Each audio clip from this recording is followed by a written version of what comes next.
चार भाई थे। वे एक बार कहीं जा रहे थे। चारों बहुत ही बुद्धिमान थे। पहले हर छोटी से छोटी बात को ध्यान से सुनते थे, हर चीज को ध्यान से देखते थे और फिर उसके बारे में बात करते थे। उन्होंने देखा कि एक सौदागर परेशान होकर घूम रहा था। उन्होंने सौदागर से पूछा, क्या बात है भाई, परेशान क्यों हो? सौदागर ने कहा, मेरा ऊँट खो गया है। मैं उस पर सामान लादकर शहर की ओर जा रहा था। रात को मैं थककर थोड़ी देर सो गया। बस इतनी ही देर में ऊँट कहीं चला गया। क्या आप लोगों ने रास्ते में कोई ऊँट देखा है? पहला भाई बोला, क्या वह काना है, यानी एक आंख से देख नहीं सकता? दूसरा बोला, क्या वह एक पैर से लंगड़ाकर चलता है? फिर तीसरा बोला, क्या उसके ऊपर एक तरफ गेहूं लदा हुआ था? और चौथे ने कहा, और दूसरी ओर शहद का थैला था। सौदागर खुशी से चिल्लाया, बिल्कुल वही है, वही है मेरा ऊँट। कहाँ देखा आपने उसे? बताइए ना, मैं जाकर उसे ले आता हूँ।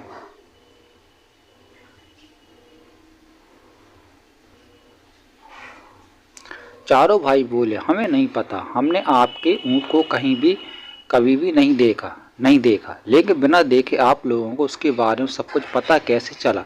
सौदागर गुस्से से चिल्लाया। सौदागर को विश्वास हो गया कि इन्हीं चारों भाइयों ने ऊँट चुराया है और अब झूठ बोल रहे हैं। वह उनको जज के पास ले गया। जज ने भाइयों से पूछा, अगर तुम लोगों ने ऊँट को कहीं भी देखा ही नहीं तो फिर तुम उसके बारे में इतनी अच्छी तरह से कैसे जानते हो? तब वह पहला भाई बोला, बहुत सीधी सी बात है साहब, हमने देखा कि एक ऊँट के पैरों के निशान है रास्ते पर। साथ ही हमने देखा कि रास्ते की घास सिर्फ एक ओर से किसी जानवर ने खाई है, इसलिए हमने सोचा कि यह ऊँट जरूर एक आंख से देख नहीं पाता होगा।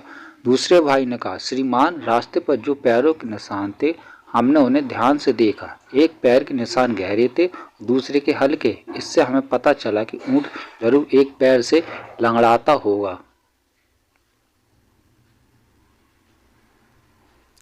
अब तीसरे भाई की बारी थी। वह बोला, श्रीमान, लगता है ऊँट अकेला घूमते घूमते किसी झाड़ी में फंसकर निकला था, इसलिए उसकी बोरी में छेद हो गया था। उस छेद से गेहूं के दाने गिरे होंगे।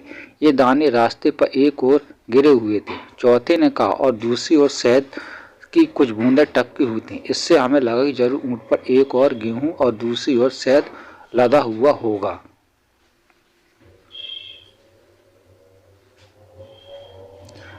जज समझ गया कि चारों भाई बहुत बुद्धिमान हैं, जो कुछ भी कह रहे हैं वह सब ठीक है, इसलिए जज ने चारों भाइयों को सजा की जगह पुरस्कार दिया।